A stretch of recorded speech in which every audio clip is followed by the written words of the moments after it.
अस्सलाम वालेकुम, मेरा नाम है जासिफ हाशमी और ये है Mercedes E200 AMG cabriolet 2021 model. ये मर्सिडीज E क्लास की 6th जनरेशन है और ये इसका फेसलिफ्ट वाला वर्जन है। फिर ये स्पेसिफिक कार कैब्रियोले है, यानी कि कन्वर्टेबल। इस गाड़ी की रूफ फोल्ड होती है और ये गाड़ी 2 डोर आती है। फोल्ड में इसको इस तरह से कर सकता हूँ, लाइक दिस। और इस गाड़ी की presence comparatively simple E class से बहुत ज़्यादा है। ये गाड़ी सही हेड टर्नर है और उसके अलावा बहुत ज़्यादा खूबसूरत भी लगती है, लेकिन इसमें थोड़ी सी लिमिटेशन ये है कि ये गाड़ी 4 लोगों के लिए डिज़ाइन की गई है, 2 फ्रंट पे 2 बैक पे। बैक पे इसमें लोग प्रॉपर बैठ सकते हैं, वैसा नहीं कि लेग रूम ना होने के बराबर हो। यहाँ पे लेग रूम सफिशिएंट है इस गाड़ी में और ये है भी काफ़ी ज़्यादा लग्जूरियस। खैर, ये सब मैं चीज़ें कवर करूँगा इस रिव्यू के अंदर। फिलहाल अगर बात की जाए इस गाड़ी की प्राइस की, तो इसकी डिमांड 4.25 करोड़ रुपये है। ये गाड़ी साइकिल मोटरस्पोर्ट के पास अवेलेबल है, 21 मॉडल है और 24 इंपोर्ट है। अगर आपने इसके बारे में कोई इन्फॉर्मेशन देनी है तो आप इस नंबर पर कॉल कर सकते हैं या फिर आप साइकिल मोटरस्पोर्ट को विजिट कर सकते हैं, जो कि रावलपिंडी में DH2 के गेट 1 के ऑपोजिट लोकेटेड है। साइकिल मोटर्स की टोटल 2 ब्रांचेस हैं, एक रावलपिंडी में मरी रोड पे और फिर एक रावलपिंडी में ये वाली ब्रांच। इन दोनों ही ब्रांचेस पे गाड़ियों की बाइंग एंड सेलिंग के साथ साथ गाड़ियों के काम भी किए जाते हैं, जैसे कि tints, wrap, ceramic coating, PPF, graphene coating. यहाँ पे गाड़ियाँ फेसलिफ्ट भी की जाती हैं और उसके अलावा यहाँ पर एक पेंट बुक भी अवेलेबल है।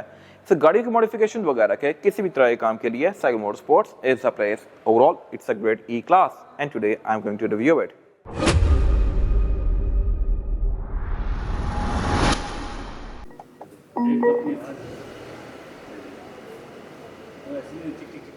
Let's start with the exterior of this car. लेकिन इस रिव्यू को शुरू करने से पहले मेरे चैनल को सब्सक्राइब जरूर कर लीजिएगा और इस वीडियो को लाइक भी कर दीजिएगा, क्योंकि मैं रोज ही इस तरह की लग्जरियस कार्स की वीडियोस लेके आता रहता हूँ। खैर, अगर बात कीजिए स्पेसिफिक गाड़ी की, तो ये AMG वर्जन है और AMG मर्सिडीज की कैटेगरी में स्पोर्टियर लाइन है। इस स्पोर्टियर लाइन में बोनट कंपैरेटिवली थोड़ा डिफरेंट आता है, रिम्स डिफरेंट आते हैं और उसके अलावा फ्रंट की लुक भी काफ़ी ज़्यादा अग्रेसिव होती है। This car is no different. इसके बम्पर में ये काफ़ी ज़्यादा ग्रिल्स दी गई हैं।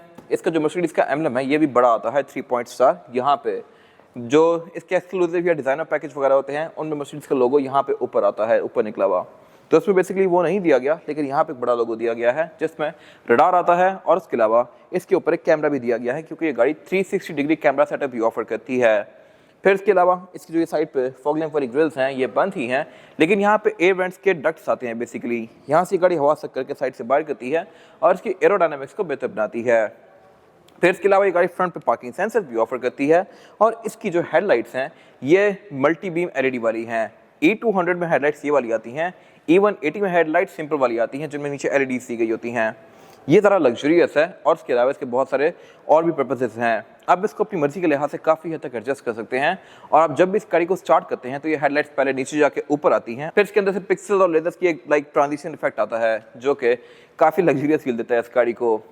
इसके अलावा बाकी ये गाड़ी AMG वर्जन है तो इसके बोनट में ये हम्प्स भी दिए गए हैं। सिंपल वर्जन में ये हम्प्स नहीं आते।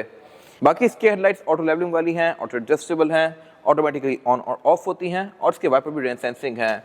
इसकी wind screen simple E class वगैरह से थोड़ी सी डिफरेंट है, किस तरह से मैं कवर करूंगा अभी। और अगर बात की जाए इस गाड़ी की साइड प्रोफाइल की, तो ये गाड़ी एक D7 की सेडान है, यानी कि ये साइज़ के लिहाज से सोनाटा, कैमरी, क्राउन वगैरह जितनी है, बट ये सिर्फ क्योंकि 2 डोर है तो यहाँ पे सब कुछ काफ़ी ह्यूज दिया गया है। इसका ये एक ही डोर है और ये इतना बड़ा है जितना कि आम गाड़ियों में 2 डोर्स होते हैं। इसमें एंट्री एग्जिट भी आसान है, अगले और पिछले दोनों पैसेंजर्स का, और इसके अलावा फीचर्स भी यहाँ पर डिसेंट दिए गए हैं।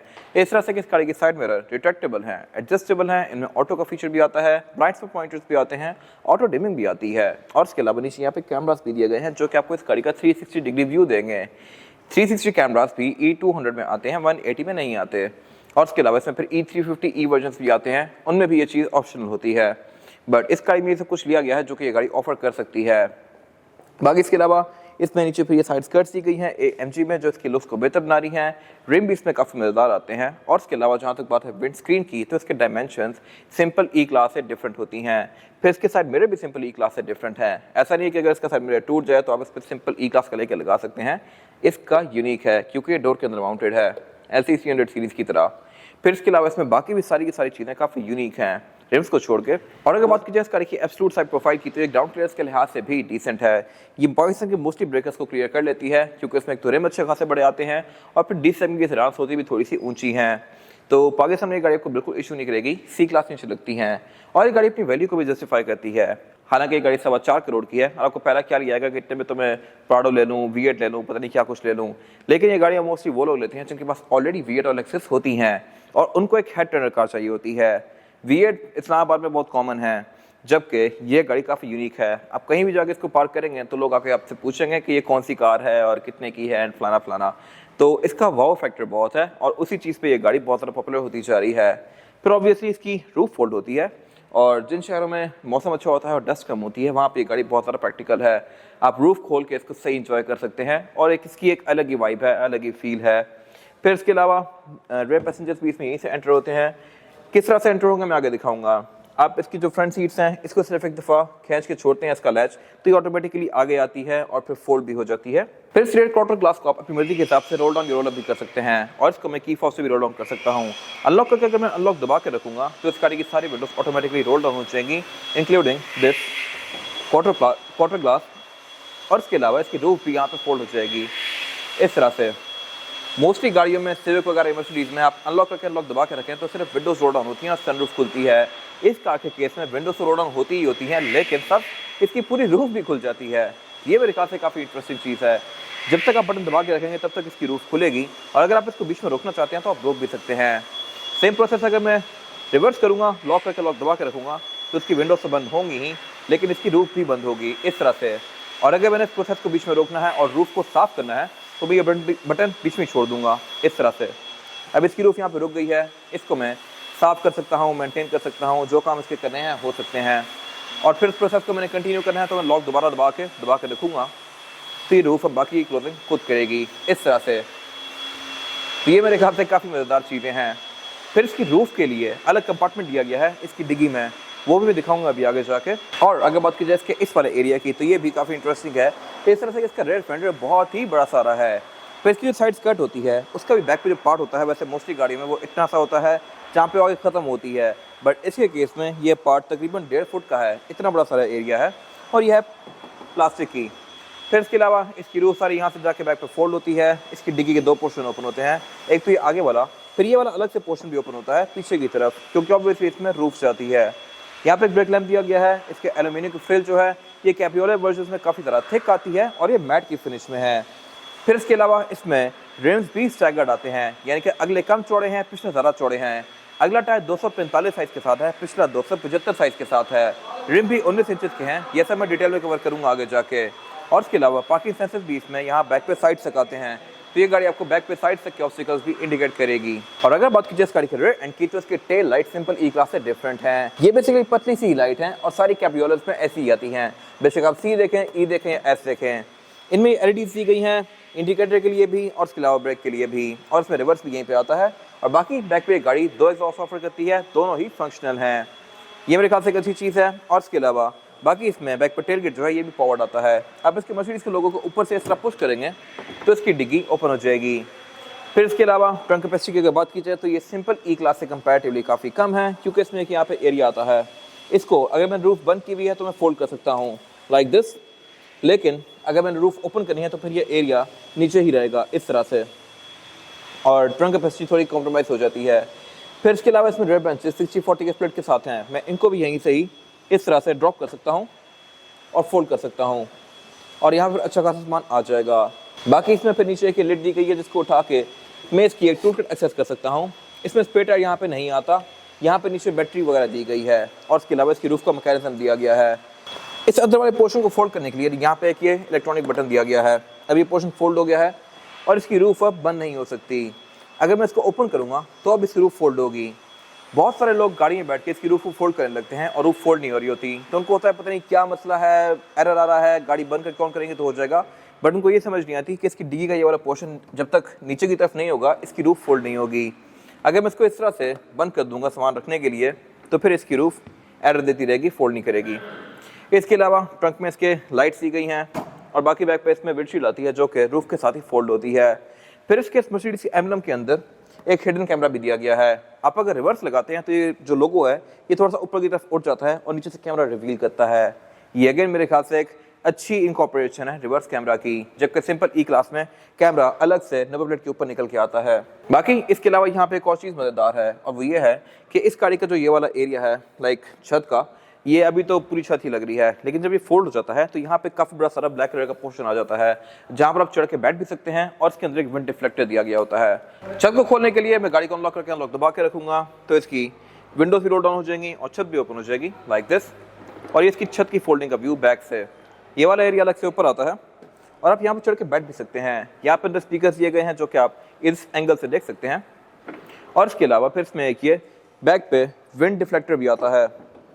ये बेसिकली आप अंदर से रेस और लोअर कर सकते हैं अपनी मर्जी के लिहाज से। अगर आपने यहाँ पे बैठना है तो आप इसको नीचे कर दें, नहीं तो बैक पे जो तेज ब्रीज और विंड्स आती हैं उनको अवॉइड करने के लिए आप डिफ्लेक्टर ऊपर कर देंगे तो यहाँ पे गाड़ी कंपैरेटिवली शोर काफी कम करेगी। फिर इसके अलावा यहाँ पे सेफ्टी बार्स दिए गए होते हैं जो कि in case of accident deploy करते हैं। अगर गाड़ी उलट जाए तो यहाँ से आपके सर न फंसे, इसलिए यहाँ पे सेफ्टी डॉट्स निकल आते हैं। और अब अगर बात कीजिए इस गाड़ी के इंटीरियर की, तो एक्सटीरियर की तरह इसका इंटीरियर भी बहुत ज़्यादा लग्जरियस है। मैंने इससे पहले एक ब्लैक रूम वाली कार का रिव्यू किया हुआ है, लेकिन इसका रूम उससे भी ज़्यादा प्यारा लग रहा है क्योंकि ये ब्लैक, व्हाइट और रेड के कॉम्बिनेशन के साथ है। रेड के साथ आइवरी इंटीरियर बहुत खूबसूरत लग रहा है, और इसके अलावा ये इंटीरियर वैसे भी इतना लग्जरियस है कि ये गाड़ी बहुत ही नेक्स्ट लेवल पे लगती है। ये सब मैं कवर करूँगा अभी। फिलहाल अगर बात कीजिए इस गाड़ी के स्टीयरिंग व्हील की, तो स्टीयरिंग व्हील इसका पूरा ही लेदर की फिनिश में है, और इसके अलावा ये ई क्लास के फेसलिफ्ट वाला स्टीयरिंग है। फेसलिफ्ट में 6 स्पोक्स आ गई थी, और इसके लेफ्ट राइट स्पोक के जो कंट्रोल्स हैं ये बेसिकली आधे टच में हैं और आधे टैप करने से यूज़ होते हैं। लेफ्ट पे जो कंट्रोल्स हैं ये सारी स्क्रीन के हैं, राइट पे जो कंट्रोल्स हैं ये सारे इस मीटर की स्क्रीन के हैं, और बाय द वे ये दोनों ही इसमें स्क्रीन आती हैं, मीटर भी और सेंटर में भी। फिर इसके अलावा ये गाड़ी पैडल शिफ्टर भी ऑफर करती है, यानी कि मैं इसको मैनुअली भी गियर्स के बीच में स्विच कर सकता हूँ। फिर इसके अलावा ये गाड़ी फेसलिफ्ट वाला वर्जन है जो कि 2020 के बाद आया था, तो इसके एयर वेंट्स भी ये काफ़ी यूनिक कर दिए गए थे। पहले एयर वेंट्स में एम्बिएंट लाइट्स नहीं आ रही थी, फिर इस टाइम पे दे दी गई थी। और इसके अलावा अगर बात की जाए इसके गेयर सेलेक्टर की, तो इसमें गेयर सेलेक्टर जो है ये कॉलम शिफ्ट आता है। इसके गेयर्स को मैं यहीं से ही इस तरह से स्विच कर सकता हूँ, जो कि काफ़ी कन्वीनियंट डिज़ाइन है गेयर शिफ्टिंग का। मैं स्टीयरिंग को मोड़ते हुए ही यहीं से इसको डी में, यहीं से इसको रिवर्स में, और फिर यहीं से ही पार्क भी कर सकता हूँ। तो ये वाला एरिया इससे बेसिकली क्लीन भी हो जाता है, और इसके अलावा गियर शिफ्टिंग भी आप सिंगल हैंडेडली कर सकते हैं। ये मेरे ख्याल से काफ़ी अच्छी चीज़ है। और इसके अलावा लेफ्ट पे इसके ये हेडलाइट के और इंडिकेटर के और वाइपर के कंट्रोल दिए गए हैं। बीम में इसी तरह दूंगा जिस तरह गाड़ियों में होती है, इंडिकेटर्स को ऊपर नीचे करने से होंगे, और इसके अलावा वाइपर में घुमा के इसको यूज़ कर सकता हूँ। स्टीयरिंग व्हील इसका मैनुअल फंक्शन के साथ आता है, यानी कि जब भी मैं इस गाड़ी को ऑन और ऑफ करूँगा तो इसकी सीट्स भी और स्टीयरिंग व्हील भी एडजस्ट करेगा। और अगर बात की जाए इसके मीटर की, तो मीटर इसमें ये पूरी स्क्रीन है जो कि हाईली कॉन्फ़िगरेबल है। इसकी मैं थीम्स भी चेंज कर सकता हूँ, ये गाड़ी मुझे क्या क्या शो करवाएगी वो यहाँ पे एडजस्ट कर सकता हूँ।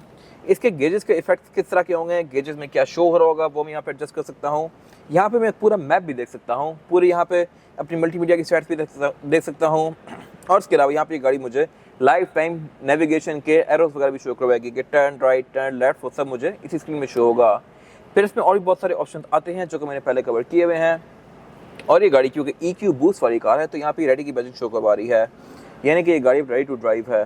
फिर इसके अलावा बाकी जो मीटर का पैनल है, इसके आसपास ये एम्बिएंट लाइटिंग दी गई है जो कि काफ़ी डिसेंट तरीके से ग्लो करती है। और इसके अलावा ऊपर जो ये इसकी हाउसिंग दी गई है ये भी पूरी लेदर की फिनिश में है। पीछे ग्रिल दी गई है, और इसके पीछे इसका फिर हेडअप डिस्प्ले भी दिया गया है। E200 हेडअप डिस्प्ले ऑफर करती हैं, 180 में नहीं आता। और यहाँ पे भी काफ़ी सारी चीज़ें कॉन्फ़िगरेबल हैं। ये गाड़ी यहाँ पर मुझे स्पीड भी शो करवा रही है, इसकी जो रोड की वार्निंग्स हैं वो भी शो करवा रही है, लेन्स भी शो करवाती है। फिर इसके अलावा सेंटर में यहाँ पे इसका सबवूफर दिया गया है, और डैशबोर्ड भी इसका पूरा ही लेदर की फिनिश पे है। फिर अगर हम उससे नीचे आते हैं तो यहाँ पे इसकी मल्टीमीडिया स्क्रीन दी गई है, और ये स्क्रीन भी मर्सिडीज ई क्लास में बहुत ज़्यादा वेरी करती हैं वर्जन के साथ। अगर आप कोई इसकी बिल्कुल बेसिक पैकेज लेंगे, एक्सक्लूसिव लेंगे, तो उसमें स्क्रीन बिल्कुल इतनी सी होगी और टच भी नहीं होगी। फिर कुछ गाड़ियों में स्क्रीन बड़ी होती है लेकिन टच नहीं होती। इस कार के केस में ये बड़ी भी है और टच वाली भी है, इसको मैं टच से यूज़ कर सकता हूँ। तो ये मेरे ख्याल से काफ़ी अच्छी चीज़ है। मैंने इससे पहले बहुत सारी कार्स रिव्यू की हुई हैं जिनमें स्क्रीन या टच में नहीं थी, लेकिन थी इतनी बड़ी, और एक कार में काफ़ी छोटी भी थी। खैर, यहाँ से मैं इसकी एम्बिएंट लाइटिंग को एडजस्ट कर सकता हूँ इस तरह से।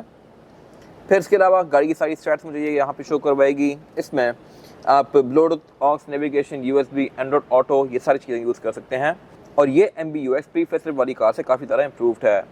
फिर उससे नीचे इसकी एयर वेंट्स दिए गए हैं जो कि फेसलिफ्ट के बाद वाला डिज़ाइन है, इनमें भी एम्बिएंट लाइट्स दी गई हैं और ये टर्बाइन डिज़ाइन में है। और फिर उससे नीचे भी यहाँ पे एक और काफ़ी बड़ी एम्बिएंट लाइट दी गई है। एम्बिएंट लाइट जो कंपनी से आती है, आफ्टर मार्केट एम्बिएंट लाइटिंग कभी भी उसका मुकाबला नहीं कर सकती, और स्पेशली मर्सिडीज की लाइट्स का। ये लाइट आपको सामने से नज़र नहीं आ रही, ये बेसिकली कहीं पड़ती भी आपको नज़र आती हैं, तभी इतनी खूबसूरत लगती हैं। अब जैसे यहाँ पे जो एम्बिएंट लाइट ग्लो कर रही है, वो मुझे नज़र नहीं आ रही। नीचे लेदर का एरिया है और लाइट ऊपर अंदर लगी हुई है, तो वो जब इसके ऊपर पड़ती है तो उसकी काफ़ी डिसेंट लुक आती है। Same goes for these areas. इन सारे एरियाज में लाइट विजिबल नहीं है, लेकिन आपको सिर्फ पड़ती हुई शाइन करती हुई नज़र आ रही है, तो इसकी एक अपनी ही लुक है। खैर, फिर नीचे यहाँ पे इसके फिजिकल कंट्रोल दिए गए हैं क्लाइमेट कंट्रोल के। क्लाइमेट कंट्रोल इसमें डुअल जोन आता है, यानी कि ड्राइवर और पैसेंजर अपनी मर्जी के लिहाज से इसकी जोन्स को एडजस्ट कर सकते हैं। फिर नीचे यहाँ पे कुछ और बटन दिए गए हैं और एक सेंटर में एरिया खाली है। यहाँ पे क्लॉक आती है जो कि आप ऐड ऑन करवाते हैं, ये बेसिक कार्स में नहीं आती। फिर इसके अलावा नीचे यहाँ पे एक ये वुड का एरिया दिया गया है जिसको मैं ओपन करके 2 कप होल्डर एक्सेस कर सकता हूँ, और यहाँ पे एक वायरलेस चार्जर भी दिया गया है। वायरलेस चार्जर भी हर कार में नहीं आता, छोटी ट्रेन में यहाँ पे जस्ट एक ड्रॉर आती है। फिर इसके अलावा अगर इसकी चाबी की बैटरी डेड हो जाए तो ये चाबी यहाँ पे प्लेस करूँगा राइट वाले कप होल्डर में, और फिर ये गाड़ी स्टार्ट हो सकती है। पीछे पर यहाँ पे इसका एक ये ट्रैक पैड दिया गया है जहाँ से मैं इसकी स्क्रीन के पीछे नेविगेट कर सकता हूँ, और ये track pad pre facelift car वाला है। जब इसको फेसलिफ्ट कर दिया गया था तो इसमें ट्रैक पैड डिफरेंट आ गए थे, लेकिन सेडान कार्स में, कैब्रियोलेज में यही वाला ट्रैक पैड कंटिन्यू रखा गया। I am not sure why. ये 2017, 18, 19 में आ रहा था। खैर, इसके यहाँ पे ड्राइव मोड सेलेक्टर दिया गया है। ड्राइव मोड इसमें टोटल 4 आते हैं, इको, कंफर्ट, स्पोर्ट और फिर इंडिविजुअल। और इसके अलावा फिर यहाँ पे पार्किंग सेंसर का कंट्रोल दिया गया है, 360 डिग्री कैमरास का कंट्रोल दिया गया है। ये गाड़ी आपको 360 डिग्री व्यू भी देगी इस तरह से। ये मेरे ख्याल से काफ़ी ज़बरदस्त चीज़ है एक सेडान के लिए। और पीछे पर यहाँ पे कुछ एक्स्ट्रा कंट्रोल्स दिए गए हैं जो कि सिंपल ई क्लास में नहीं आते, और ये इसकी रूफ़ के हैं। मैं इसकी रूफ़ को यहाँ से अप और डाउन कर सकता हूँ। इसके अलावा इसके विंड डिफ्लेक्टर्स को यहाँ से रेस ऑल ओवर कर सकता हूँ। विंड डिफ्लेक्टर्स में यहाँ पे फ्रंट पे भी दिए गए हैं और बैक पे भी दिए गए हैं। इनसे बेसिकली शोर कम हो जाता है। फिर यहाँ से इसकी मैं रूफ़ को तो कंट्रोल कर ही सकता हूँ, लेकिन फिर इसकी सारे विंडोज़ को भी एट अ टाइम कंट्रोल कर सकता हूँ इस तरह से। इस सिंगल ही बटन से ये सारे विंडोज़ रोल डाउन हो गई हैं, जबकि यहाँ से मुझे इंडिविजुअली ऊपर नीचे करनी पड़ेंगी इस तरह से। खैर, इसके अलावा सेंटर में सेंटर कंसोल दिया गया है जो कि स्प्लिट में है, और इसकी कैपेसिटी भी अच्छी खासी स्पेशियस है। इसमें 2 C2C आउटलेट दिए गए हैं, और अगर बात की जाए इसकी सीट्स की तो ये भी काफ़ी प्रीमियम है। ये गाड़ी आइवरी रूम के साथ है तो इनकी लुक काफ़ी लग्जरियस आ रही है, लेकिन इसकी मेंटेनेंस थोड़ी सी मुश्किल होगी। फिर इसके अलावा कैब्रियोले वाली कार में एक चीज़ एक्स्ट्रा आती है, और वो है नेक वार्मर। इसके हेडरेस्ट में नीचे एयर वेंट्स दिए गए हैं, और अगर मैं इनको ऑन करता हूँ तो ये सही गर्म हवा थ्रू करती है आपकी नेक पे, ताकि सर्दियों में आपको ठंड ना लगे। ये मेरे ख्याल से काफ़ी यूजफुल फीचर है कन्वर्टेबल कार्स में, और ये गाड़ी आपको इस हद तक गर्म रखती है कि आप इसकी छत खोल के भी इसको सर्दियों में चला सकते हैं। गर्म आपको इस तरह रखती है कि नेक पे नेक वार्मर है, सीट्स ऑलरेडी हीटेड हैं, और इसके अलावा आप यहाँ से भी हीटर ऑन कर दें तो ये गाड़ी आपको सही एक कोजी सी फील देगी इसमें। फिर इसके अलावा अगर बात कीजिए विंडोज़ के कंट्रोल की तो यहाँ पे नॉर्मल कंट्रोल्स दिए गए हैं। साइड मिरर्स के रिट्रैक्टेबल हैं। साउंड सिस्टम इसमें बर्मास्टर का है जो कि एक एड ऑन फीचर है और इस गाड़ी में लिया गया है। और इसके अलावा फिर इसकी सीट्स में मैरिड फंक्शन भी आते हैं। सीट्स इसकी हाईली एडजस्टेबल हैं जिनको मैं इलेक्ट्रॉनिकली यहाँ से एडजस्ट कर सकता हूँ। और इसके अलावा फिर एम्बिएंट लाइटिंग भी इसकी डोर्स में दी गई है, काफ़ी लग्जरियस किस्म की। डोर पैनल्स के अच्छे खासे मैसिव हैं। और इसके अलावा बाकी अगर बात कीजिए रूफ़ की तो इसके जो हेड रेस्ट हैं ये भी सिंपल ई क्लास से डिफरेंट हैं। ये छोटे हैं और इसमें फिर ये लाइट्स दी गई हैं जो कि ऑटोमेटिकली ऑन और ऑफ होती हैं। फिर इसके अलावा यहाँ पे कोनों में माइक्स भी दिए गए हैं जहाँ से आपकी ऑडियो बड़ी प्रॉपर जाएगी। और इसके अलावा फिर इसमें रेड व्यू मिरर भी ऑटो डिमिंग फीचर के साथ आता है। ऊपर यहाँ पे कंट्रोल्स कम दिए गए हैं ऑब्वियसली क्योंकि यहाँ पे कोई खास जगह नहीं है। यहाँ पे जैसे सनग्लास होल्डर दिया गया है और इसके अलावा फिर ये केबिन लाइट्स के कंट्रोल दिए गए हैं। रूफ को आप कंट्रोल यहाँ से करेंगे और इसके अलावा यहाँ पे कुछ खास है नहीं। रेयर पैसेंजर्स के लिए एंट्री का तरीका ये है कि दोनों सीट्स के साथ यहाँ पे लैचेस दिए गए हैं। इनको अगर मैं खींच के आगे कर दूंगा तो फिर ये सीट अब खुद आगे जाएगी इलेक्ट्रॉनिकली लाइक दिस। और अब मैं यहाँ पे इजीली एंटर होकर बैठ सकता हूँ इस तरह से। और अगर मैं फ्रंट सीट को एक दफ़ा पीछे कर दूंगा तो भी खुद पीछे आएगी तब तक जब तक मेरे पास यहाँ पे लगना सफिशिएंट बचता नहीं है। ये एक दफ़ा मेरे घुटनों को टच होके हल्की सी आगे हो जाएगी लाइक दिस। सेंस करती है कि पीछे कितनी जगह चाहिए। और अब मेरे पास यहाँ पे सफिशिएंट लेग रूम बाकी है। अगर मैंने जगह को ज़्यादा खुला रखना है तो मैं घुटने तरह से आगे कर लूँगा और उसको पहले ही रोक दूंगा। फिर इसके अलावा मैं यहीं से बैठ के इन विंडोज़ को भी यूज़ कर सकता हूँ। अगर स्विच ऑन हो तो यहाँ पे इसका कंट्रोल दिया गया है तो मैं अपनी मर्जी के लिहाज से इसको भी ओपन क्लोज कर सकता हूँ। अगली विंडो बेशक बंद हो मैं पिछली ओपन कर सकता हूँ। फिर इसके अलावा यहाँ पे ब्रह्मास्टर के स्पीकर्स भी दिए गए हैं रेयर पैसेंजर्स के लिए। लेग रूम तो मेरे पास लॉन्गर जर्नीज के लिए सफिशिएंट है ही, लेकिन इसमें 2 ही लोग बैठेंगे क्योंकि सेंटर में इसमें कप होल्डर्स दिए गए हैं। फिर इसके अलावा सेंटर से ड्राइव ट्रेन जा रही है काफ़ी बड़ी, तो ऑब्वियसली यहाँ बंदा आ ही नहीं सकता।